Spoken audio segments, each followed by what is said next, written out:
kingdom polemics exist to equip the church for battle against the kingdom of darkness in light of the particular threats of our day. Kingdom polemics is about taking the cosmic Christological concepts of the Scottish Reformed and connecting it to the ground. Hello, how y'all doing? I said I was done 3-4 months ago, maybe 5 months ago with Mr. Wilson. But man, he keeps coming around. He keeps coming around.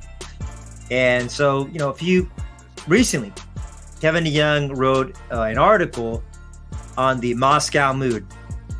And the summary of that critique is that the edgy, punch you in the face, cool, controversial, we hate leftists and we fight the pagans, that vibe, it somewhat encapsulates and encompasses what is attractive and drawing about the Moscow people.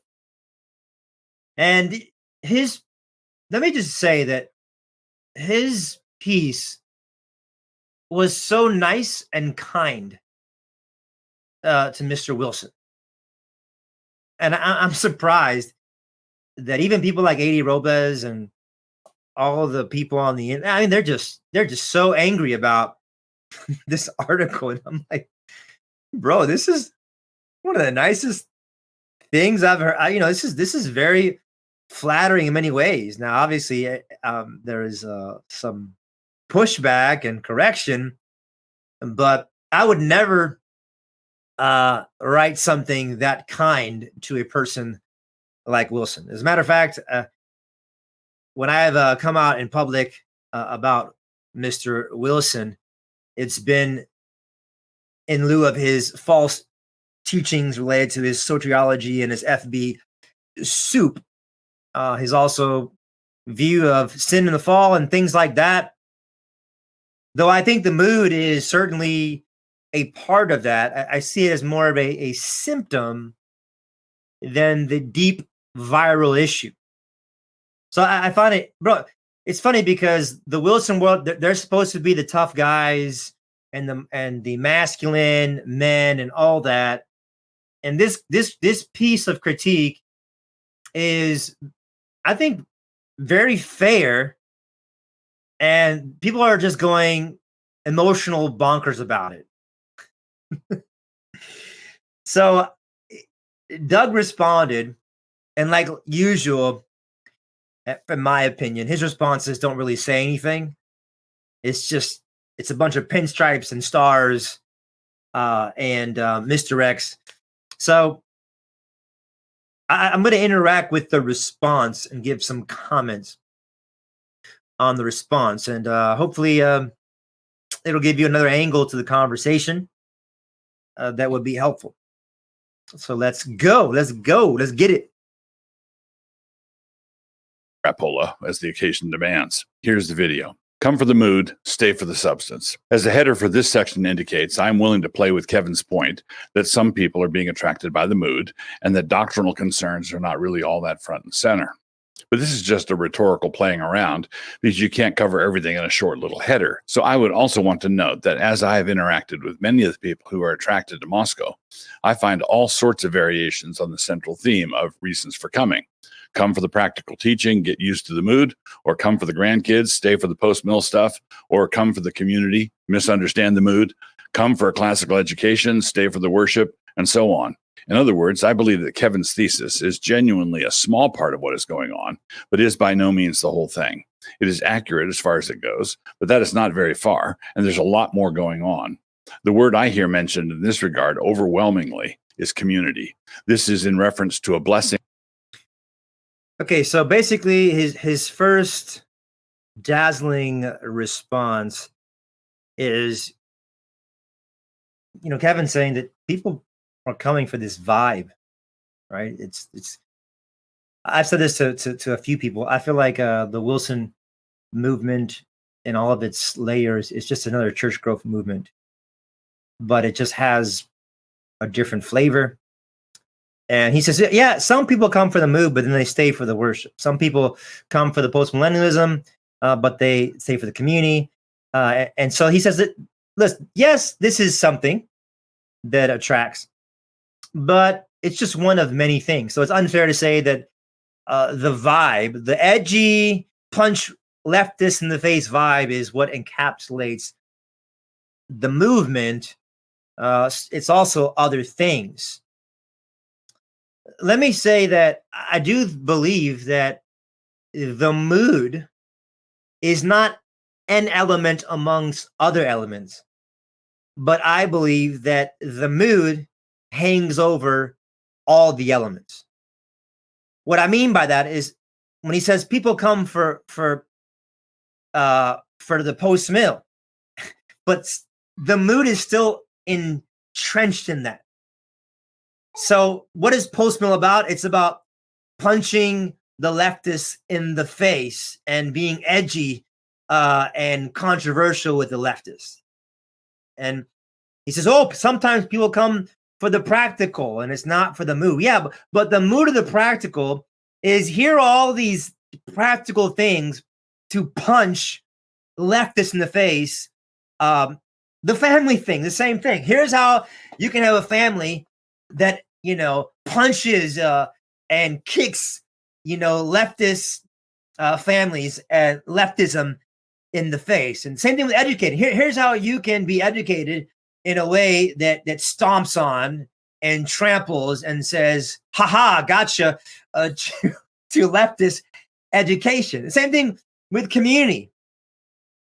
Community, what is it about? It's about the mood of hiding everybody from those leftists and having, so while there are other elements, that are certainly a part of it, but the mood is the strand in the element. The mood hangs over all. And by the way, pagans, this is one thing I will bring up multiple times. Pagans have this mood as well. This anti-leftist, anti-irreligiousness, a lot of unbelievers that are nominally Christian, or even not even nominally Christian, but just conservative, they have this mood. So I think it's not fair to say that a mood is one thing. That mood, we hate leftists and we're going to defeat them and take them out. And we're kind of like, shock jock, punch them in the face. That is in all of the elements. All of the elements. Let me go to the next thing here. Thing we have been given, and come for the mood, stay for the shadow of things to come, but the substance is of Christ. Colossians 2:17, NKJV. A quick roundup. What was said in them. Joe Rigney did a marvelous job in The American Reformer here. Toby Seesman, Buck, no big fan of Moscow rhetoric, out that everyone everywhere has a mood, and maybe we should have a discussion about all of them. And Brian Brown knows what time it is. So does William Wolfe, and he applies a crucial insight from John Piper to the whole situation. Coming from another direction, Justin Taylor also recommended this piece. And as much as I appreciate the fact damage control by means of a long distance and entirely unsupported psychoanalysis, what I think is happening here is that a discussion is ongoing about how best to distance from me, but it can't look as though it is happening because of heat from the left. Anthony Bradley has complained pointedly.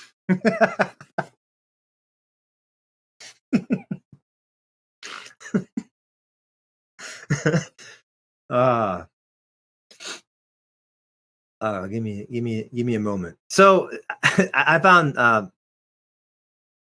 this funny and somewhat of irregularity. What I mean by that is, he says, Kevin, I know why you're writing this, because people are pressuring you about my ministry. And so for you to vindicate your ministry, for you to validate your ministry with all of those leftists who hate me, you needed to write this. You needed to write this to distance yourself from me. This is one of the things I find intriguing about Doug is that he is a textbook narcissist. Kevin DeYoung is doing what he's doing across the country because he needs to distance himself from Doug. I mean, it's all about Doug. Christianity is orienting itself around this man in this irrelevant town in the middle of nowhere with less than, 40,000 people. But hey, his social media presence is huge. This is the issue with this movement. This is the issue. It is a personality movement. It is a personality movement. It is vortex absorbed around a person who is self-absorbed to the point where saying, Kevin, I'm just the person that is so at the center of all of Christianity that you have to say things against me because clearly you need to relieve the pressure around you. No, man. That's not what he's doing, man. Now I know Kevin, I don't like his affiliation with the Social Gospel Coalition. I don't like that. I don't care for that, but this isn't about you and him needing to make his life better, to orient himself differently around you. And I would say this is what I don't like or don't believe. This is why I don't believe this is a move of the Spirit of God, because when you talk about this, here's what it gets reduced to every time. You don't like Doug. You don't like Doug. You just don't like Doug. Everything becomes about this personality and this person. And I left evangelicalism. I left the Acts 29 world because I got tired of that. I got tired of the cult personality over the confession. All right. Let's move on to some more. About how I've been platformed in the past by desiring God or caving to pressure, and my mind has taken in recent years, is that it was Rachel Held Evans what done me in. Let me just say that I engaged with Rachel Held Evans quite a bit because of the damaging traction she was getting in the broader church under my skin. Still subject at hand. What Kevin did well. Kevin offered a critique of our Moscow project, and his critique was far more effective than the standard fare that comes after us. By standard fare, I mean the kind of assault that appears to be afflicted with an advanced case of rabies. In other words, Kevin was being a critic and not someone with a frothing Moscow derangement syndrome. In my responses below, I will get into why I believe his criticisms missed the mark by a mile, actually, but they were in fact real world. Again, I want to point out something else. So here's what I've heard many, many times. I've been told this. So if you say something critical about this man's theology or his ethics, you're a frothing, deranged person. Okay. Now, because this person spends paragraphs saying he's great, oh yeah, he's not deranged. So if you simply say this person's his theological movement and his distinctives are bad, you're deranged and deformed and just a rabid dog. But if you go over here and yeah, you're great at this, you're great at that, oh, you're objective. Bro,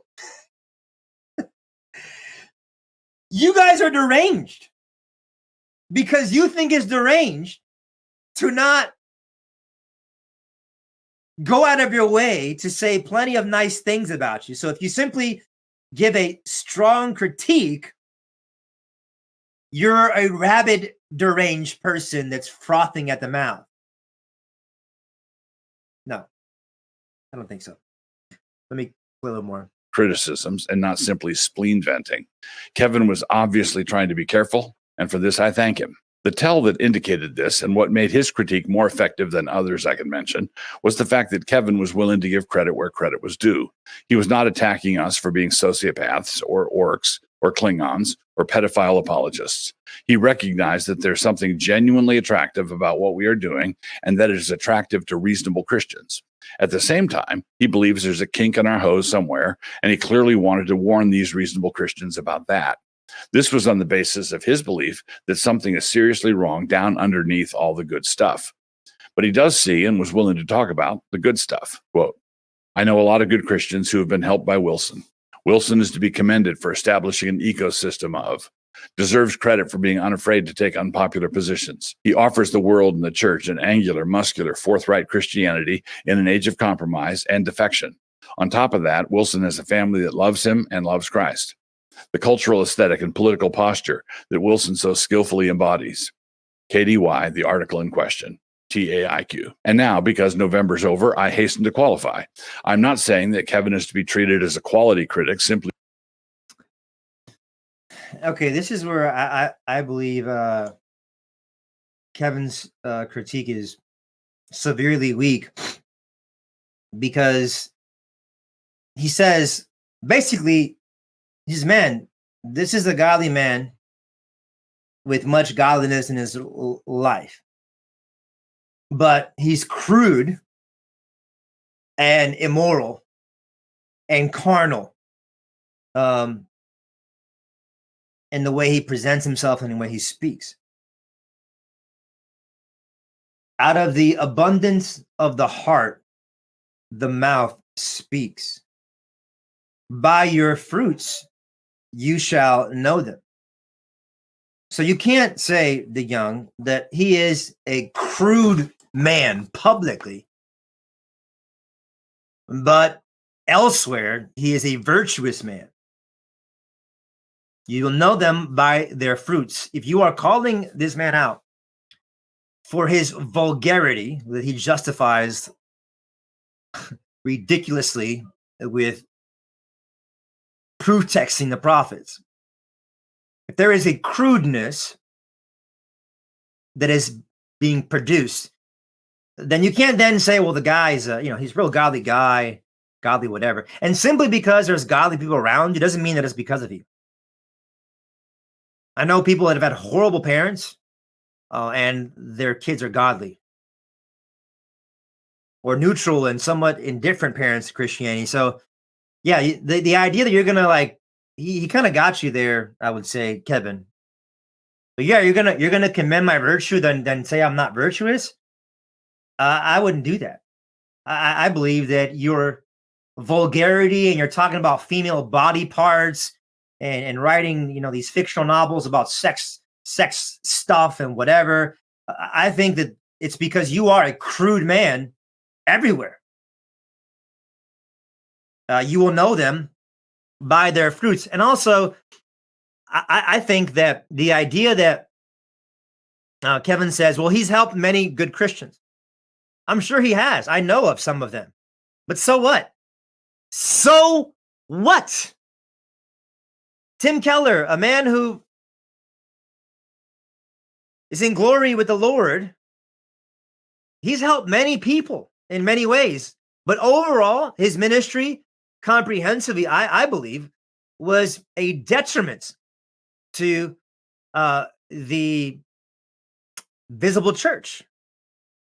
So, yeah, it's fine that some people have been helped in some ways, but I don't believe that means anything about the integrity of his ministry overall. Many people can say, I learned the gospel from Tim Keller. Yeah, but guess what? His legacy was progressivism and leftism and loose confessionalism. That was his broader legacy. That's what has been the imprint on his followers. Because he said some complimentary things about me. So long as I get a bit of flattery coming my way, I'm somehow willing to flatter in return. No, that's not it. I'm simply saying, as someone who knows how rhetoric works, that few things are more in Moscow, or who Kevin sees this and is willing to say it, which means that he is not blind. and it should all be trifling. They are weighty and need to be taken seriously about mood or tone to address it now in this way at this level. Heaven actually presents us with a wonderful opportunity. Bigger concern is with the long-term spiritual effects of admiring and imitating the Moscow mood. For the mood that attracts people to Moscow is too often incompatible with Christian virtue, inconsiderate of other Christians, and ultimately inconsistent with the stated aims of Wilson's Christendom Project. What you win them with is what you win them to. KDYTAIQ. So that is the charge, and what follows would be the basic answers that I would present in reply. Short-term, long-term. What is the short-term fruit that Kevin sees? Quote, he offers the world and the church an angular, muscular, forthright Christianity in an age of compromise and defection. On top of that, Wilson has a family that loves him and loves Christ. KDYTAIQ. But this is the very sort of thing that so many Christian families are hungry for today. A forthright Christian faith that stands against compromise, held out to the world by families that are united in their love for Christ and their love for one another. Isn't this the very sort of thing that Jesus said to judge by? Matthew 7:20. That is because if you take the concession seriously, you realize that it unravels the critique itself. What he conceded seems like a strong upside pitch for Moscow. So what is the downside? The downside is, my question here has to do with that phrase, long-term. Yes, you can see all this good fruit now, but what about an unspecified future time when that fruit isn't here anymore? Well, when the good fruit turns bad, you should point that out. But in the meantime, you don't predict bad things that could happen years from now and go bury your one talent in a napkin because something could go wrong. For example, there was a few things that he said here that I missed, but I'm just fast forwarding thing. But there's a part that I fast forwarded through that he basically says that he brings up a bunch of unpopular opinions, right? So this is not something that he's doing in order to attract people. All right, Doug is like, look, if you think that this thing that I'm doing is about attracting people, so I'm trying to be edgy and crude to attract people. Actually, what we're doing is very unattractive. It's not something that is popular. So, and then he pushes back and says, well, you know what these guys are doing in TGC, like they're trying to attract, the culture. They're trying to be, edgy to leftists. We're going against the grain. Bro, let me just say this. Anti-leftism and conservative values is not something that is not popular. Okay? Joe Rogan and Jordan Peterson, these kind of like conservative, masculine, anti-left, it's popular. It's hugely popular amongst the world. I mean, the Trump and anti-wokeism. Bro, let me just put this. The stuff that Moscow's about is a business for thousands, potentially millions of people. So yes, you are contra-cultural to anemic progressive Christians and leftist people, right? But the idea that like you guys are like this fidelity island standing against the grain and just being controversial. No, there is a business now, a massive business amongst the culture, right? That is very much about being anti-contra leftist and having these traditional values, pre-World War II. I can say the same thing about the woke movement. The woke movement, one of the things that the woke people were saying was, man, we're really going contra the popular opinion. We're going against the consensus. We're like Jesus, calling out the elites. I was like, bro, your ideology is a business. It's a massive, huge business. But yeah, there's a lot of people in Christendom or the visible church and the culture that you're against. But don't act like you're having some niche Christological, not standing against the world opinion woke people, or contra antithetical woke people. A lot of people that don't know Jesus are saying the same thing that you're saying. Okay. And the other thing it says, he's quoting DeYoung about how, yeah, there's some fruits now, but what about long-term fruits? There's some fruits now, but what about long-term fruits? I reject that because I see plenty of rotten fruits now. Like, when the fruits get rotten, we'll then talk about them. What are the rotten fruits I see now from your ministry? Paedocommunion, Muddling First Table Matters, and sociology for drawing firm cultural lines and having some second table high, first table diluted Christendom. Having some so-called Reformed denomination that's loaded with Anglicans and Baptists, the fruit of baptismal regeneration, having a bunch of deranged people that are obsessed with your personality more than the standards and doctrines of Christ himself, having a ministry, having thousands of people move across the country to go to church instead of decentralize, infiltrate, saturating a locality for the gospel, having people think that they're masculine because they demand their wives making a sandwich for them and won't take no for an answer. What about those fruits that are rotten right now? Being some kind of passionate apologist for chattel slavery, and then having people like Webben say, well, I used to think that it was a little strange to be kind of like indifferent about chattel slavery, but then I read Doug. Oh, man. Having, what are there some fruits? How about having a denomination that refuses to discipline a cult leader as a paradigm for a cultural confronting denomination? How about having mastered the right-wing third way? I mean, Tim Keller is a master of the third way to leftists, and Doug is the master of third way. He sees two categories and he finds a middle one. He says, do you believe in the covenant of works of creation, or do you believe in the covenant of grace and creation? He says, well, I believe in both.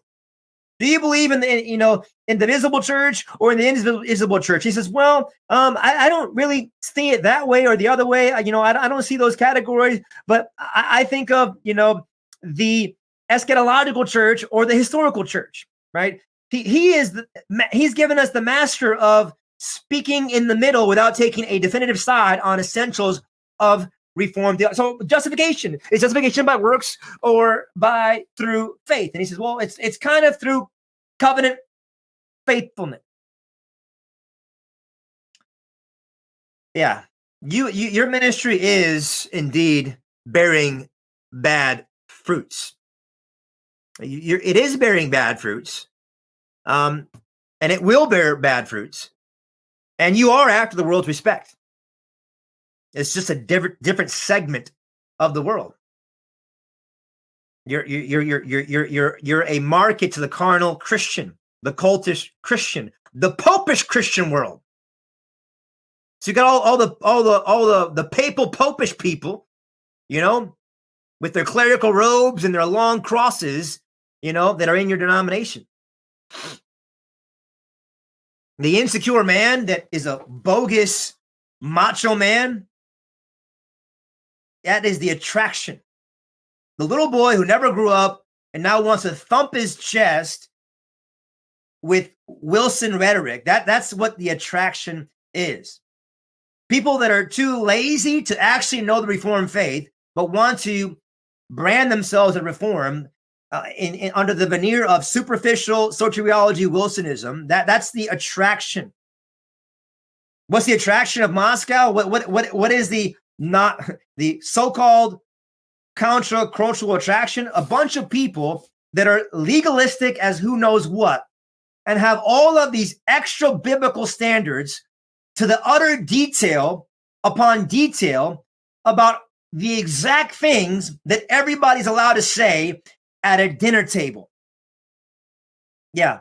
The attraction is worldly. The fruits are already rotten.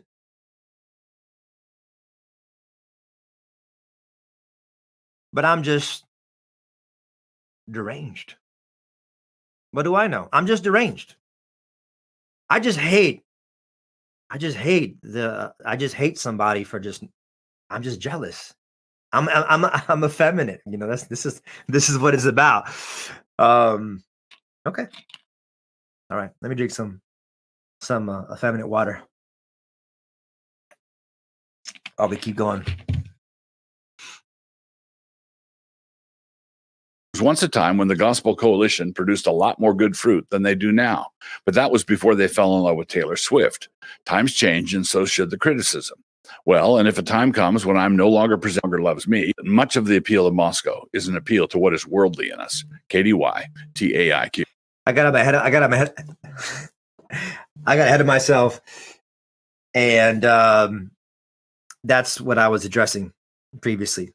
They're basically saying like, oh, the Moscow appeal is worldly, and he makes this big counter as to it's not worldly. That's what I was addressing.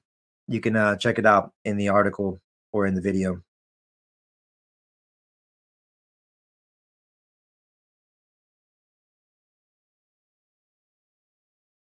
Respect. If that ever happened, which receive honor one of another and seek Christians with an itch for respectability, that means that they have placed a huge steering wheel on their back right between their shoulder blades, and the worldly wise are never hesitant to take the wheel. The desire to be approved by God puts the standard in the text of Scripture, 2 Timothy 2:15. The desire to be found winsome by the world puts the standard completely in the grasp of old Slewfoot. He is the one who now determines whether or not you are being winsome. No, scoot farther to the left. Here's how worldliness is diagnosed in Screwtape. Quote, no doubt he must very soon say his own entity. He will be silent when he asks to this. My desire, when confronted by the world's rebellious and insane folly, is to speak when I ought to speak and to laugh when they forbid laughter. There are ways that this can go wrong because this is a fallen. So I'll say a little bit more about him basically saying, yeah, I confront. I don't cop out for the world. I don't cater to the world. I confront. Yeah. Doug Wilson calls out worldliness of a certain kind. Yeah, he'll flame throw Instagram, flame throw Facebook, flame throw Disney, but he won't flame throw Roman Catholicism. He won't flame throw controversial people in the immediate circle, which is very costly. Why don't you flame throw Peter Lightheart, who's in your denomination, who was in your seminary, about him writing a whole book about how the differences between us and Rome are not that severe. Soteriology, yeah, they have some liturgical differences and Mary worship. Let's go back together. Why don't you flame throw that guy? Because let me tell you something. That's more dangerous than Disney movies, right? Why don't you flame throw? He says he's Pale FV. Why don't you flame throw like the stout FV Lusk people, right? Lusk and their aberrant doctrines. Why don't you flame throw apostate Christianity? Yeah, because I see you flame throwing Disney, and Russell Moore, but you don't flame throw apostate compromised Christianity. At least when it's in your inner circle, when it's in your periphery. See, that's the controversial stuff. The controversial stuff is when false Christianity, apostate Christianity, that is very close to the real, in those places and spaces that are close to you, you put your flamethrower out and you shish kebab that. You think you're some kind of reform gangster doing something controversial because you flamethrow Disney? Give me a break, man. This ain't. Look at the reformers. Look at the flamethrowers they had. Oh man. world. But our temptation here in Moscow is not that of caring too much what the respectability mongers are selling this season. Too many Christian leaders believe the are respectability Respectability is not to link arms with other networks, but to punch hard and punch often, all the while forging an unbreakable loyalty to the one who is perceived as the outsider disruptor. KDY TAIQ. Now, speaking frankly, which I suppose by this point I need to do, this is rich. I'm a fundamentalist in that I believe the fundamentals with all my heart. But I'm not a cultural fundamentalist, and I'm not a schismatic or separatist. When I'm invited to go speak at a conference, I would not decline because of any intramural doctrinal differences. I'm more than happy to go. Not only so, when I'm invited somewhere and I actually get to go, I really do behave myself. I conduct myself like a gentleman. If I were invited to the great evangelical banquet, not going to happen, fret not, I would not throw my dinner roll at the server with all the champagne glasses. Neither would I make fun of any of my hosts. For some curious reason, some people have assumed that if I'm willing to smite infidelity under the fifth rib, I'm therefore willing to do the same to pretty much anybody, including the organizing pastor's wife in my opening remarks. This assumption makes people jumpy, but there's more. Sometimes I'm invited to speak somewhere and am then... So this is him blabbing and bantering about how he's being accused of. So this is like what he does many times is he takes something and then he turns it on its head and projects it to the other person and says, actually, that's what you're doing. And so one of the things that he says is, well, we're exclusive. Like we're like these, us and no more people.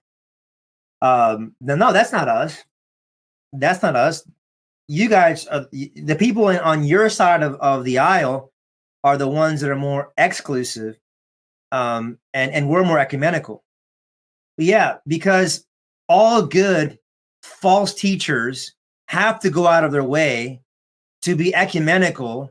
They have to have all of these nice conversations with credible people to make them credible because they don't have a product that is credible.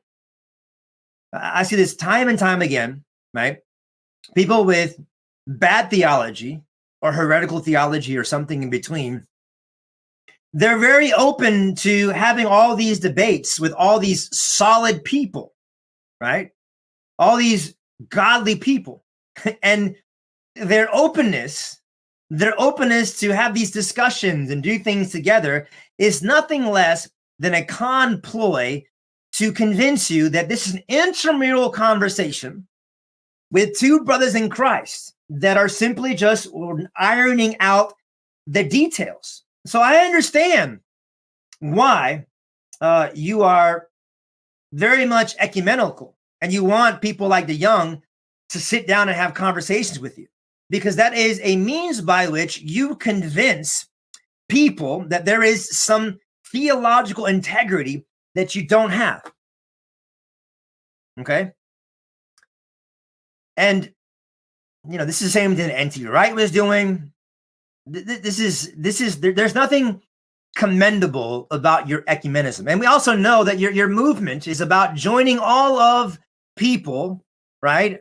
All of Christendom, no matter, Greek Orthodox, Roman Catholic, lost brothers in Christ, let's join everybody. And we're all just going to have this Christendom kumbaya party. Yeah, your theology is about diminishing first table things, amplifying second table things to take over the world for Jesus. So yes, that's why you're more ecumenical, but it's not because of a Catholic, Orthodox, ecumenical posture to be interchanging with people in that sense.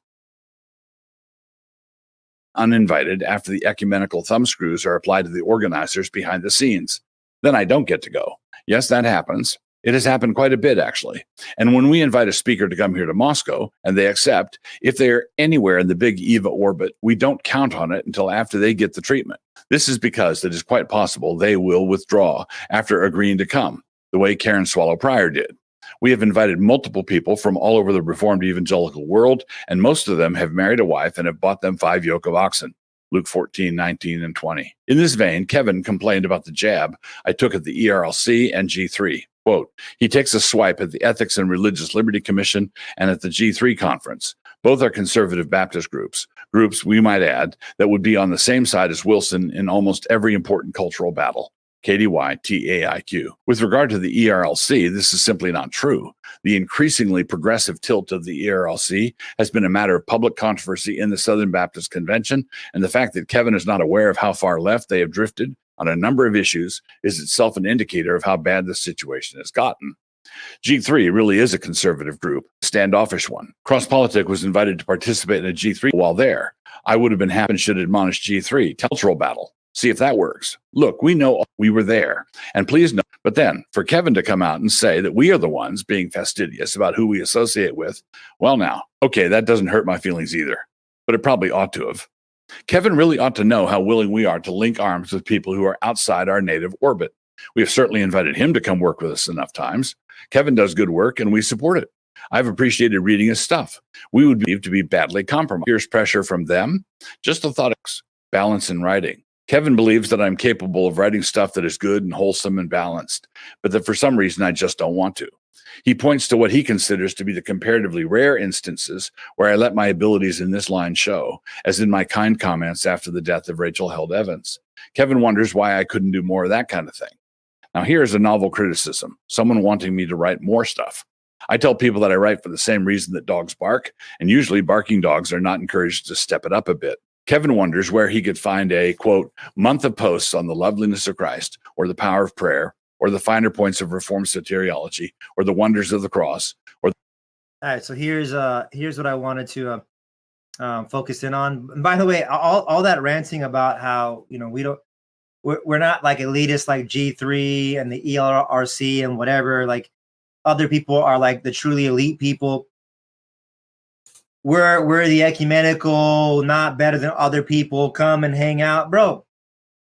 It was his Jared Longshore, his co-laborer, that said Westminster theology was lost in America and rediscovered in Moscow. But you're not elitist. You don't think you're a part of some special club. You basically all NAPARC, PCA, OPC, ARP, RPCNA, right? URCNA, and many more. They don't got what you and your self-ordained mixture of Baptist and Episcopalian and Papist and they just all miss something that you got in this little town in the middle of nowhere, but thousands and thousands of churches just missed it. Okay, sure.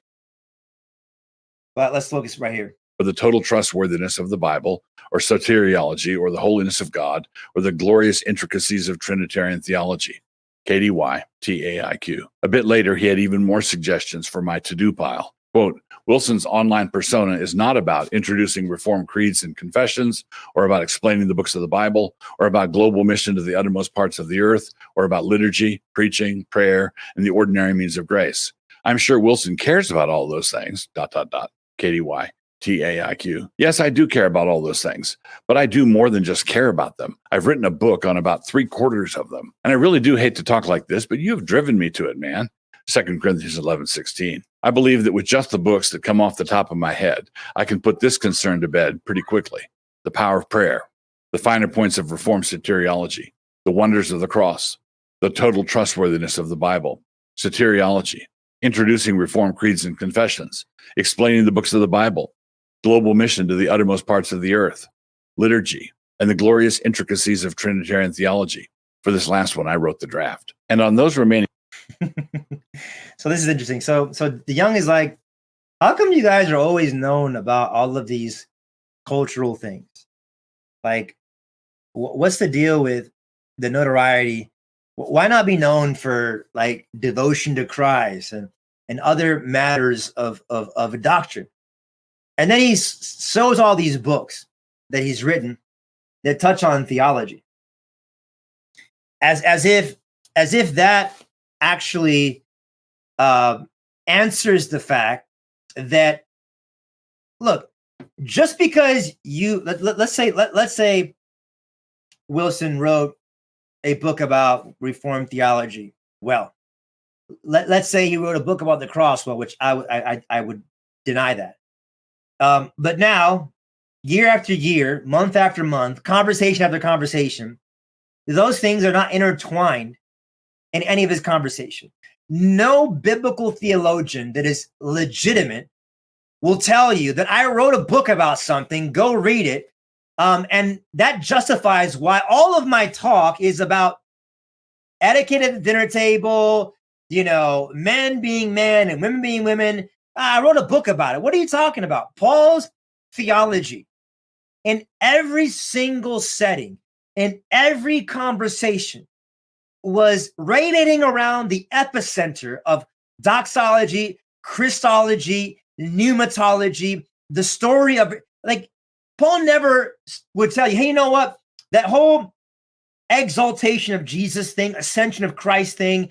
I wrote Romans, I wrote Ephesians. Check my Ephesians book. That's not what he does. Everywhere he writes, every topic, every situation, it is drenched in those high doctrines. He goes in the ground, he goes horizontal. There is that high theology always intertwined.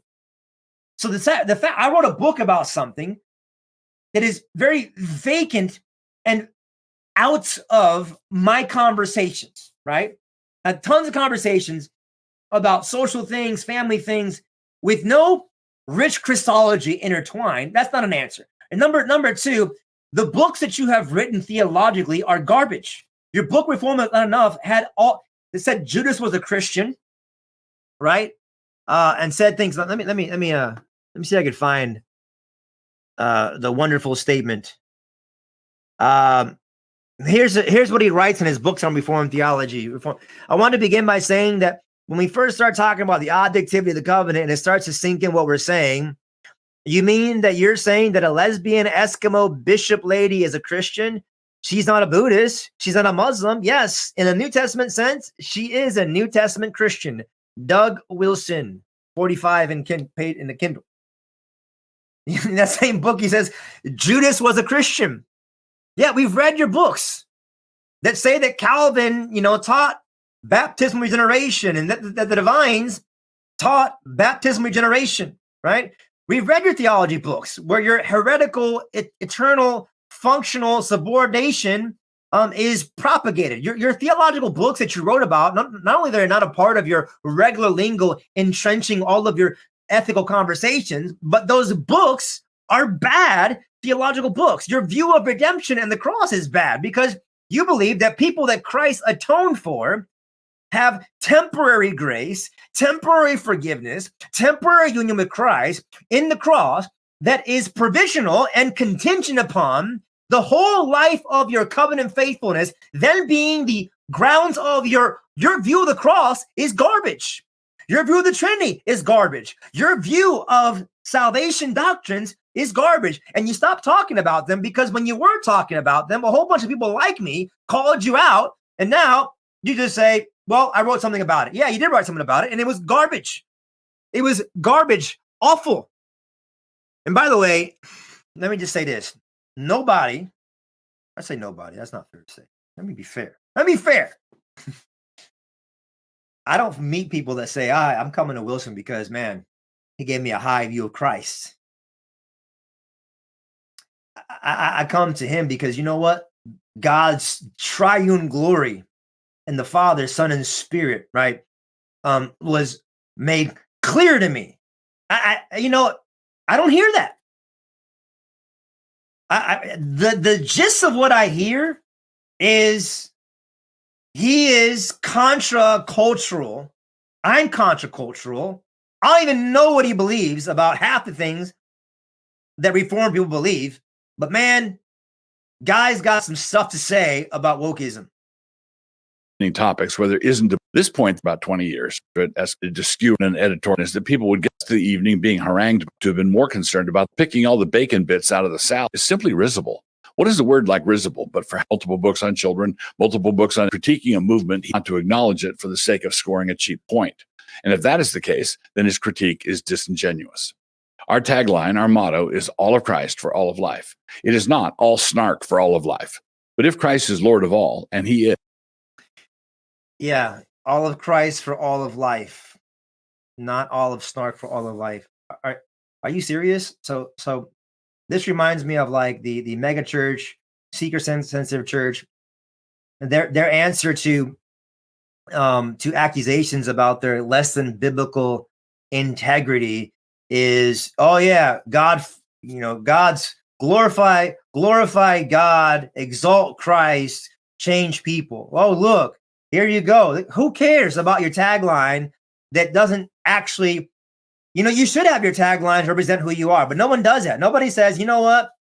We're the seeker-sensitive, power-hungry church, and we're going to have a tagline that pretty much represents that. Everybody's tagline is presenting yourself how you want to be seen, not how you actually are. So yes, all of Christ for all of life. But 90% of your theological conversations and cultural conversations have very little to do with some connection to the epicenter of Christology and the things of Christ. But say all of Christ for all of life, all the time, whatever. Your tagline is only as good as your sleeve wears it in the way you flush things out.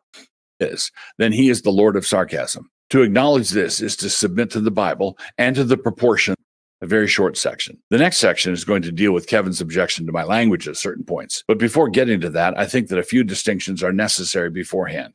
I believe we should not muddle up and confuse certain things that are routinely mixed all together, but which shouldn't be. I do write in a particular way. I think in metaphors, and whenever I open the spigot, what comes out is whatever was in the pipes. But bright yellow metaphors and incarnadine similes are not the same thing as snark. Writing in an interesting way is not the same thing as sarcasm. It is not that I don't know how to use the satiric bite, because I do know how, but I'm not doing it nearly as often as some people assume. Cussing and the tu quoque. There's an informal fallacy in reasoning which is called the tu quoque fallacy. It is Latin for, oh yeah, well you do it too. But a man who is charged with stealing something cannot defend himself appropriately by saying that his accuser stole something earlier. This is a fallacy of deflection, an attempt to change the subject. If you are a thief, then you are a thief, regardless of whether there are others who are also in the same category. So Kevin is a council member for the Gospel Coalition. When I point to the standard for language set by the TGC approach to movie reviews, I need to explain how this is not a tu quoque in action. Rather, this is a straightforward inconsistency pointed to in the link to Tom Buck's tweet linked above. The tu quoque retort happens when it is assumed and acknowledged that both sides are doing the same thing, both stealing, as in the example above. But my use of hot sauce language is completely different than the use commended by multiple TGC movie reviews. The thing I'm accused of, I am not doing, and the thing the accuser attempts to throw at me, the accuser is doing. And so for me to be the one to point that out is not a fallacy of distraction at all. What this amounts to is a recognition of a basic biblical truth. Quote, for with what judgment you judge. So here's, again, so this is what what Doug keeps doing, is he says, you say I do this, but you do it too. And then he'll kind of draw a contrast. So basically, Kevin DeYoung said, man, this guy's speech is disgusting. And let me tell you, it is. Like, Doug talks about women's body parts regularly. He speaks about crude things about sexual actions, right? Regularly. He uses, see, I won't even do what Kevin did. I will not say, blank, blank, blank. It's all there, he talks about, he has like that one book about the sex toy or whatever, like where it's just, he uses a lot of language that is, notice something, Paul in Ephesians 5, when he talks about sexual impurity, he says, let it not even be named among you, right? And so his counter to his crude, ungodly, sensationalistic speech is the Gospel Coalition recommended a movie as having some good themes that had worse language in it, like, F words, right? And I'm like, okay, even if you could concede that to commend movies with profanity doesn't make a lot of sense in light of you critiquing Doug for profanity, even if you could say there's some inconsistency there, what Doug is doing is way more egregious. They're saying that this movie, and by the way, they weren't commending the profanity. They were commending the movie that had profanity in it. They were commending themes, not profanity. Doug justifies his profanity and commends his profanity. Okay? Because my crude, Driscoll, even worse than speech is commendable. Gospel Coalition was not saying the F-bombs and the GD is a great way to convey some Christian value. He is, number one. Number two, those words were stated by secular actors. Your crude speech is being stated out of you as a supposed gospel minister in your platform representing Jesus. It's not the same. It's not the same. Though there can be an inconsistency, you are representing Christ by using language about women's body parts and all sorts of other things in the name of that being justified by scripture and biblical and what the Lord does. What you're doing is way more severe, way more problematic. I'm going to just say that Paul tells, let me just read this for you guys. Paul tells Titus this. It says, but as for you, teach what accords with sound doctrine. Older men are to be sober-minded, dignified, self-controlled, sound in the faith, and love and steadfastness. Older men likewise should be reverent in behavior. Let me jump down.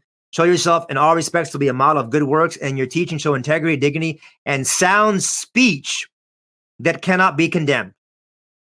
See, when you're in Crete with all these people that are evil beasts and lazy gluttons, your speech should be sound. Not, you know what? I say unsound things about women's body parts, right? And all sorts of other disgusting sexual behaviors because I'm making a Christian point. It says, Titus, you need to have sound speech. And you know what?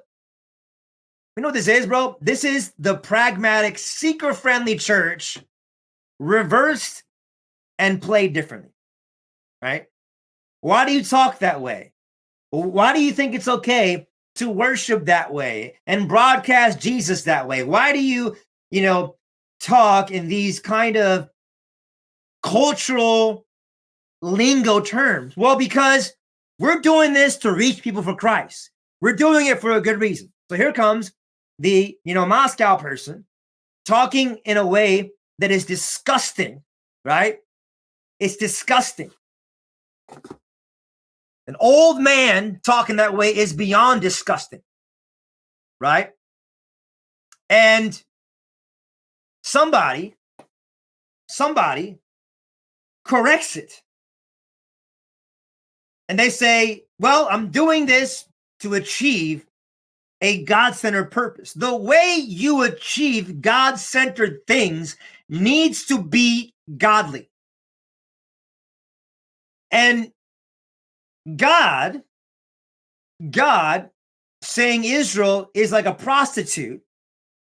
God saying to false teachers that they are dogs, right? To Paul, God saying you should cut off your whole organ if you think that circumcision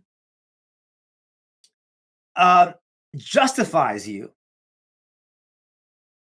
is not even close to comparable to the so-called language you use that is crude. What you're saying is different than those things. Number one, it's different. How's it different? Calling someone a spiritual prostitute is not the same as comparing a study committee to a woman's body parts. It's not. It's not. How is it different? Paul uses language about cutting off a body part when people are corrupting the gospel. See, Paul would say, cut it off to someone like yourself. right? These people were talking about circumcision saving. They were Judaizers. They had this mono-covenantalism. See, if Paul were to use crude speech, it wouldn't be about, two, secular women, acting ungodly. If God were to use crude speech that was not your crude speech, but I would say not even crude speech, but hard, controversial, edgy speech, it would be to someone like yourself and your bad soteriology. You don't even use that intense language. It's different language. You don't even use that intense language for the same reasons that God uses it. You use it to talk about other Christians who actually believe the gospel. And you don't use it for people in your circle that preach a papist, synergistic, works righteousness, remonstrance gospel. You don't even use hard speech in the way God uses hard speech. You use it differently, and you use different terms that are not even applicable.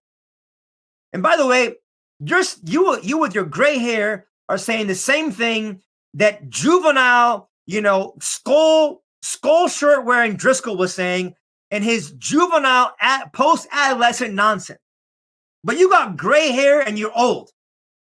But you're making arguments that a man who barbecued himself with his edgy eye talk in a worldly carnal way, in a way to glorify God and reach people, you're using the same arguments as that person. Judge, you will be judged, and with the measure you use, it will be measured back to you. Matthew 7:2, NKJV. And do you think this, O man, you who judge those practicing such things and doing the same, that you will escape the judgment of God? Romans 2:3. Such one language is in his circle. They recommend that Christians, the famous piece where I use as a stand for arguments and score some easy point them. Paul Tripp on this, where such things should be evaluated on are simply being hypocritical. I'm not saying damned hypocrites like the Pharisees in Antioch. Viewers finding God blog post that had part of a particular symbol is all gone, and we made a point of consider of this gospel and them in a Taylor Swift territory that is well traversed to get more goodness, seasoned with the occasional red. I have it. I use it. Right. Rather, Taylor after him was gather up all those peppers, serve to your sainted Aunt Millie. That's not how it's supposed to be done. Q&A is mandatory.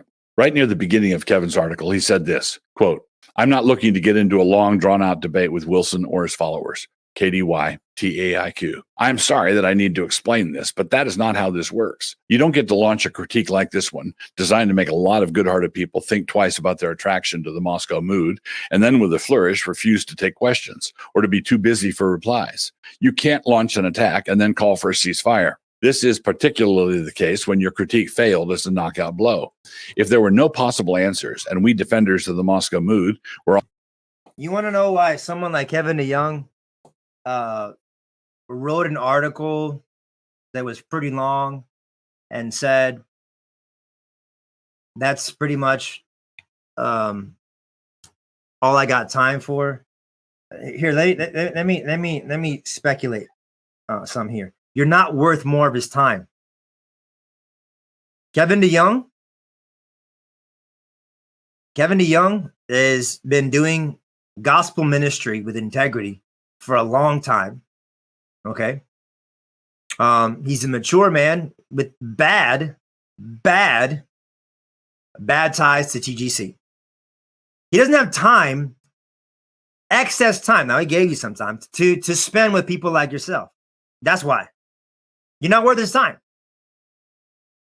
That's my first speculation. You say, oh, if I'm not worth his time, why do you write? Yeah, he wrote you an article, but flying over there to get it on a plane, you ain't worth that amount of time. The man got too many important things to do. Number two, he didn't write that to talk to you. He didn't write that because he thinks that you're someone that needs help or saving. It's very likely that he sees you on the other side of the fence, and that's where you are. He wrote that for all of the Christians that need to hear something about you. So he doesn't need to talk to you. Doesn't want to talk to you. Doesn't want to waste his time. But other people in the Christian universe, it could do them some good to hear somebody give a contra Moscow statement about that. But he don't need to talk to you. You don't got time. You don't got time. XX time to waste. We're all just sitting around shamefacedly, you could easily afford to take questions because there wouldn't be any. But if it turns out that this was a swing and a miss, and there are consequently a host of questions, many of which would be very awkward for Kevin to try to answer, you cannot just say that this would, quote unquote, take a lot of time. Yes, it does. It takes up a lot of our time as well. Why did you start this then? The reason for starting it is that Do you know why a lot of your ministry is taking up a lot of time explaining yourself, justifying yourself? Do you know why there's so many people that have to be explaining what Doug really means? Because you are unorthodox. Every unorthodox person, right? All of them have to be constantly debating, explaining. They have to have people, this is what this person really means, because they're shady. But legitimately credible people don't have to spend all of excess hours explaining and proving and answering and justifying and and giving all these narratives, because they just live a self-evidently self-attesting godly life. But the reason why things have to be constantly, now obviously everybody has moments where things need to be explained. I understand that.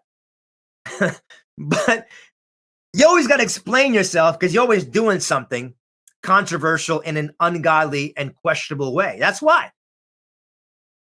And that's why every time something like this happens, you know, like the minions of apologists, loyal to the Mulan of Moscow, has to come out. big evil world is starting to see significant quote unquote defections, and it is concerning them very much. They consider them defections. We just call them reassignments. There are rank and file defections, and there are high profile quote unquote defections. This was funny to me. So yeah, the reason, you know, why this is more the narcissism coming out. You know why you're writing, Kevin DeYoung? Because, you know, like just a lot of people are leaving, like whatever your camp is, and they're coming to our camp. Again, reminds me of the original thing where it's like, Kevin's writing this because he needs to distance himself from me. Bro, get over yourself. Get over yourself.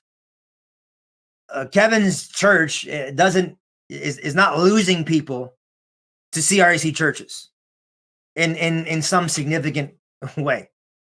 Okay, the PCA is not losing members and churches in excess amounts to the CREC. Neither the OPC, the ARP. Look, what is there? 100 churches in the CREC? 100 churches? Bro, what you talking about? There's this mass deflection of people coming. Yeah, I would say that your media, your likes and your views, right, and your downloads. Yeah, you're definitely, yeah. People are listening more to Canon Press stuff than TGC, right? So in the social media universe, there is a strength. But here, let me tell you something, folks. The social media universe is not real. How many people listen to a Wilson thing? It's not telling you where people's ecclesiological loyalties and affinities are.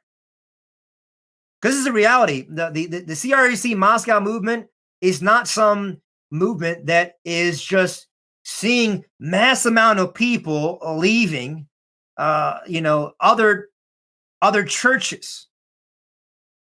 In the big scheme of things, you're irrelevant. But yeah, in the social media universe that isn't the real universe, yeah, you're getting a lot more clicks, a lot more, downloads and whatnot. Congratulations. But the world is not getting turned upside down in Christendom, or the visible church. I can't say Christendom, in the West, to go to, your places of worship and all of your circles of worship, right? I mean, the very fact that you have to grow your church by people flying across the country shows how weak your ministry is. Post-millennial, like Spirit of God, anointed in a biblical way, ministers don't need to grow their churches by people flocking halfway across the state and the country. That's just weak. actions, like Jared and Joe. But in this climate, I cannot imagine anyone who is already being drawn to the Moscow mood being in any way slowed down by Kevin's piece. The reactions I've seen online bear this out. We've seen critiques like this before, and the online support we've gotten in the aftermath of this one has been significantly more robust than what usually happens. After Kevin published his piece, and after Justin tweeted in support of it, a crowd naturally gathered. And this time around, the crowd's piece to have been devastating to us have been grumbling about it, the way ardent fans of a football team complain about their own coach after a loss. So I believe that the questions raised in the pieces I linked to at the top require answers. I believe that the quite reasonable questions I raised throughout the course of this post require answers. Responding in writing would be fine, but I believe that person to person, face to face would be far preferable, and I would be delighted to participate. If that seems too lopsided a setup, I would certainly agree to an event like the Evening of Eschatology, chaired by a moderator of Kevin's choosing, with me discussing these issues with Kevin and two other men of his persuasion, and also of his choosing. I would be happy to be outnumbered and without any home court advantage. I would show up to the designated venue promptly and would be happy to go through security. This is it's interesting because he's already told us in his writing that he doesn't believe that Kevin DeYoung is going to engage him anymore or wants to. So he already said that. And now look, he's, to the people he performs for and are impressed with his performances, right? They're like, oh, wow, look, man, Doug Wilson said, you pick the place, you pick the time, I'm there. Bro, he's not going to go. So you saying that, knowing he's not going to go from your own words, he's not going to go, is just you virtue signaling and try to perform for your fans. This is the thing. Moscow is a ongoing, very well organized, articulate performance for fans. Yeah, I'll come and show up. He's not going to come. So it's pointless for you to say that. It's pointless. It's almost like, yeah, man, I'll see you outside. He's not going to go outside because he's got to go to work afterwards. And he's not going to meet you outside. Those metaphor detectors. I would wear a clean shirt and a tie. And not so incidentally, this last point ties in with the point I made earlier about who is keeping their distance from whom. We are far more willing for association with our brothers than our brothers appear to be. At any rate, there's the invitation laid honestly on the table, and it is an open invitation. P.S. Kevin also commented on a, quote, Clint Eastwood-style close-up of Wilson puffing a massive cigar. That was not a massive cigar. It was a plain old cigar. In sum, I'm not really trying to make this post. Oh, yeah, I forgot to say that. What's interesting is I remember like the Acts 29 movement. It was supposed to be like, obviously, like I think that the Moscow, and it's an improvement to the church growth Acts 29 movement. Acts 29 was this edgy. Yeah, we're Calvinistic. We drink. We have families and we smoke, bro. It's interesting. Look, I have no problems. With smoking, bro. I'll smoke sometimes. I have no problem with drinking. Okay, but you see, like a lot of what these guys do, whenever they do it, whether it's the Thursday flamethrower thing. Or like the cross, they're always like, the beards and the booze and the stogies. It's like this corny youth group culture for men with a midlife crisis. Like, look at us, we're masculine. We record videos of us, drinking alcohol and having a stogie and lighting an Instagram. Look at us. We're just, bro. Come on, man. You just as corny and cheesy and juvenile as people dancing on a light show, with a bunch of women, cackling Carrie Joby songs. But you know what? It's appealing to superficial masculinity,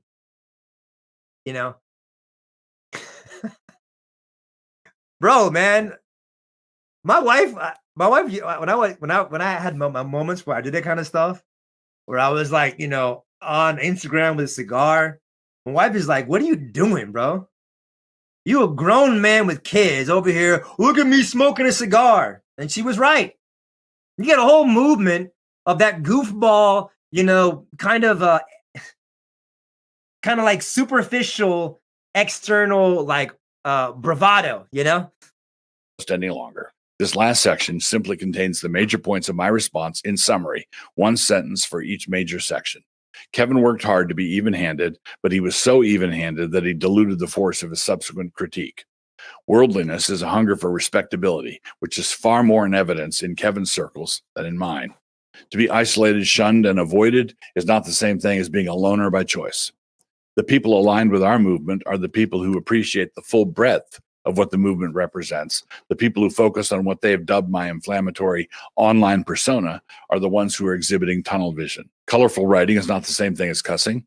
The real objection to the sharpness in my writing has to do with where Bro, this guy has like this one playbook for like everything. So he says, no, it's not justification by works, it's covenant faithfulness. Like that's how the FV people talk. It's not the visible invisible. It's the historical. Like he always has a different way of like saying something for it to be something else. So he renames something. And then all of a sudden that kind of justifies and vindicates it. So it's not cussing, it's colorful speech. Colorful. Bro, do you know why? I think do you know why in critiquing people and mocking people, you talk about sensual sexual body parts? You know why you do that? It's not because you're colorful. It's because you're a pervert. You're a pervert. That's why. I know. I see guys like that. Like they use language that is sensual, sexual, out of nowhere to make some kind of gotcha point. And it's because out of the abundance of the mouth, the heart speaks. You are a pervert, bro. That's why you talk that way. It's not colorful. It's ungodly. It's unbecoming of a minister. Well, Kevin should have let alone talk to you. You shouldn't be a pastor. You shouldn't have a job. As a matter of fact, if you were a Christian, you should be under church discipline. Okay? The fact that many Christians are looking to you is a sign of divine judgment and how awful Christianity in the West is. Okay? For Kevin DeYoung to go over there and talk to you pastor to pastor would be beneath him. You shouldn't be a pastor. You shouldn't be where you are. But you know what? In the same way that Trump is this colossal figure that is massive, is indicative of how morally broken we are. And here's the thing. People like yourself with your superficial machismo and kind of all the things that we've been talking about, it's appealing to people that have unresolved brokenness and they're trying to make sense of their lives with this superficial certainty and overcompensation. But yeah, it's not colorful. It's not colorful. And I guess this wouldn't be a fair critique. This would be someone rabid. Well, let me just be the one person that says it like that. Your doctrines are false. Your ethics are unethical. And I'll leave you with this. Do not be hasty. This is 1 Timothy 5:22. Do not be hasty in the laying on of hands, nor take the part in the sins of others. Keep yourself pure. No longer drink only water, but use a little wine for the sake of your stomach and your frequent ailments.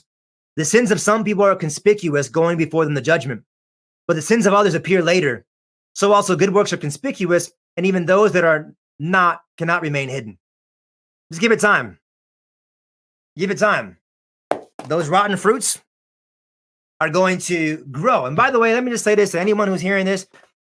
I disagree with Kevin's somewhat moderate posture at times. I disagree with the whole TGC thing. But let me tell you something. Kevin DeYoung is 1,000 times more of a pastor and minister of the gospel than this man will ever be. They're not even in the same conversation, bro. Kevin DeYoung is a faithful, godly man who has some glaring issues. This man is a joke to the gospel, a disgrace to the gospel, and someone that when we're all said and done and gone, Kevin DeYoung will not be. Kevin DeYoung and this person will not even be in the same conversation with faithfulness. Not. So, anyways, the ravings of someone with Doug derangement syndrome coming at you. Kingdom Polemics, grace and peace. Signing off.